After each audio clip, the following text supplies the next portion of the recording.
सास का घूंघट पार्ट 4। अब तक हमने देखा कि देविका के ससुराल के आदमी औरतों को घर के अंदर नहीं आने दे रहे हैं।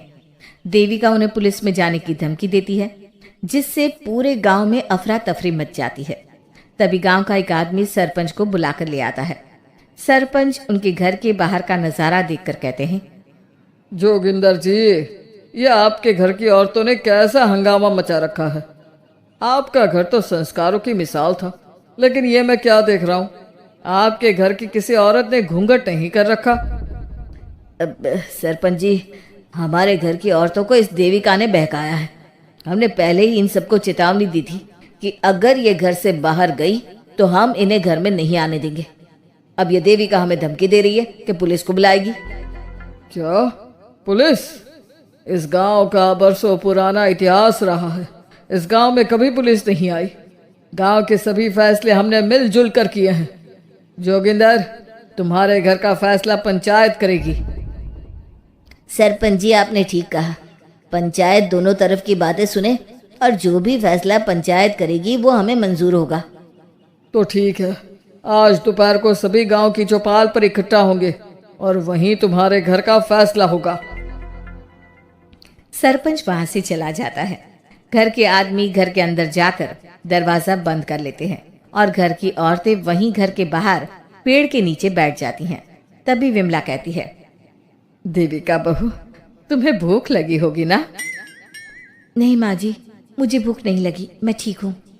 बहू, तेरा बच्चा छोटा है अभी, तुझे भूखा नहीं रहना चाहिए। वीना, सुजाता, जाओ पास में जो पंडित जी का बाग है ना, वहां से कुछ फल तोड़ लाओ। वीना और सुजाता पास के बगीचे से खूब सारे फल तोड़ कर ले आती हैं। सभी औरतें फल खाती हैं। तभी देविका कहती है, आप सब घर से बाहर निकली, घूंघट उतार दिया तो इन मर्दों की इज्जत चलेगी, लेकिन हम सब घर के बाहर भूखे प्यासे बैठे हैं। इस बात पर इन अहंकारी मर्दों को शर्म क्यों नहीं आ रही? हाँ देविका, तुम ठीक कह रही हो। अगर हम मर भी जाए ना, तब भी इन मर्दों के लिए इनके बनाए गए नियम कानून ही अहम रहेंगे, हम नहीं। सुजाता भाभी, मुझे तो सबसे ज्यादा सचिन पर गुस्सा आ रहा है। उसने मुझसे लव मैरिज की थी, क्या क्या वादे किए थे कि मेरा साथ कभी नहीं छोड़ेगा, और आज उसने मेरा साथ छोड़ दिया। अपने बच्चे को एक बार भी नहीं देखा उसने। देविका, वो शुरू से ही ना डरपोक रहा है, लेकिन इन सारी बातों को छोड़ो। मुझे तो इस बात की चिंता हो रही है कि पंचायत में न जाने क्या फैसला होगा। पता नहीं वो इंसाफ करेंगे भी या नहीं। वीना दीदी, आपको अभी भी पंचायत से इंसाफ मिलने की उम्मीद है? अगर इस गांव की पंचायत में सच में इंसाफ करने की भावना होती तो सरपंच जी अभी हमें घर के अंदर जाने देते।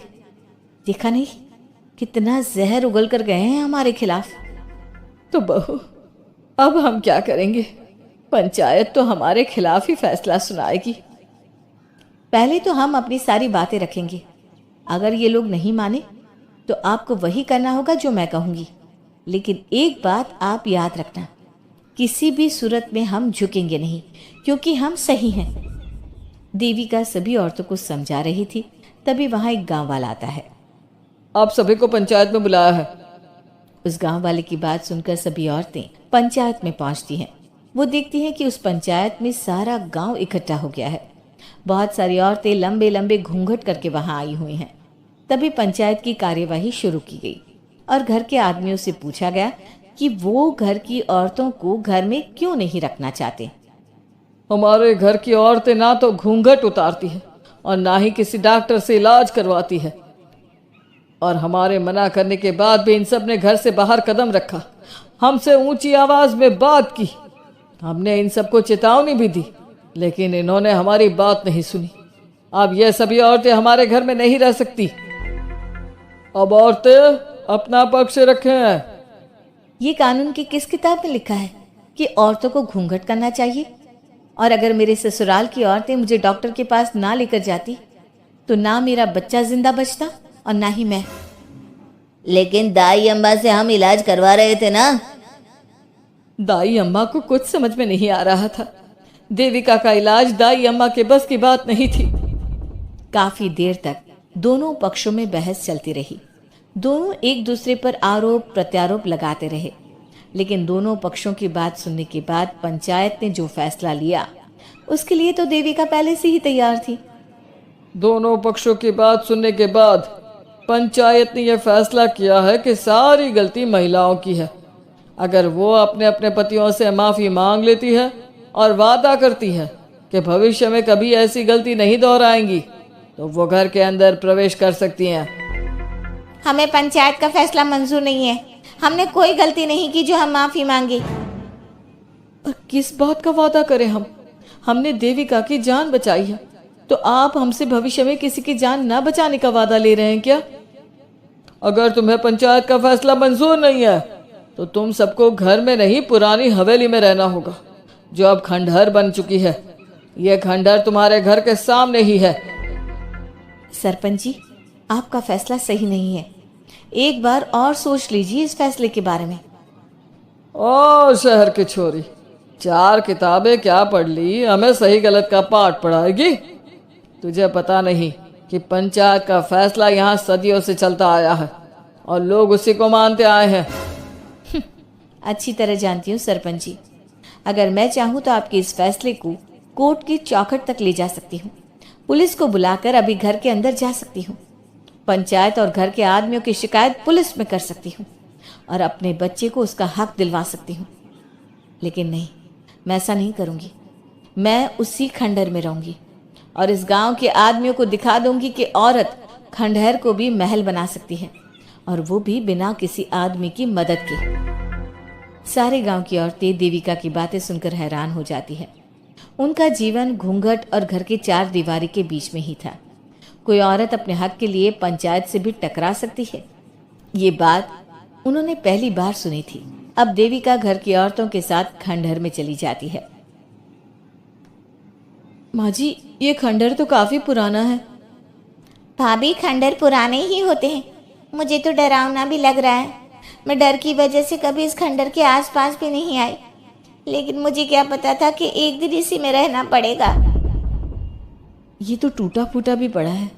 माँ जी, एक काम करते हैं, ये खंडहर तो काफ़ी बड़ा है, इसलिए एक हिस्से की साफ सफाई करके उसे ही रहने लायक बना देते हैं। बाद में धीरे धीरे पूरा खंडहर ठीक कर लेंगे। हाँ बहू, तुम ठीक कह रही हो। विमला भाभी और मैं इस खंडहर के टूटे हुए हिस्सों पर मिट्टी और ईंटें लगा देते हैं। सुजाता और वीना, तुम साफ सफाई कर लो। सभी औरतें मिलकर खंडहर के एक हिस्से को सुधारना शुरू कर देती है और काफ़ी देर तक मेहनत करने के बाद वो उस हिस्से को काफ़ी हद तक अच्छा कर लेती हैं। और इसी तरह रात हो जाती है। सभी औरतें बैठकर बात करती है। माँ, हमने इस खंडहर को घर तो बना दिया है, लेकिन ये घर चलेगा कैसे? हाँ माँ जी, मैं भी यही सोच रही हूँ।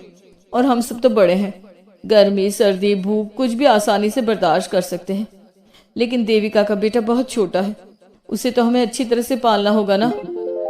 मैं भी यही सोच रही हूँ कि आगे हमें क्या करना चाहिए। कम्मो और मैं मिलकर मिट्टी का चूल्हा और मिट्टी के बर्तन बना देते हैं। कुछ दिन के लिए खाने का इंतजाम भी हो जाएगा, क्योंकि यहाँ पर खेत और बाग बगीचे आसपास ही हैं, कहीं से कुछ भी ले सकते हैं। पहले आप मुझे ये बताइए कि आप सब लोगों को आता क्या है? मतलब कोई ऐसा काम जिसका आपको शौक हो, जो आपने बचपन से किया हो। बहू, तेरे दिमाग में चल क्या रहा है? माँ जी, बहुत कुछ चल रहा है। बस अब हमारा सारा ध्यान इस बात पर होना चाहिए कि हम अपने लिए अच्छे से अच्छा क्या काम कर सकते हैं। आप सब हिम्मत से और समझदारी से काम लो, फिर देखना हम इस खंडहर को भी महल बना देंगे। इसके लिए सबसे पहले हमें आत्मनिर्भर बनना होगा। देविका सभी को समझा रही थी, तभी उसका बेटा रोने लगा। उसने अपने बेटे को गोद में उठाया और उसे चुप कराने लगी। अब देविका के सामने सबसे बड़ी चुनौती थी कि वो किस तरह से ससुराल की औरतों को आत्मनिर्भर बनाए और किस तरह से अपना घर चलाए।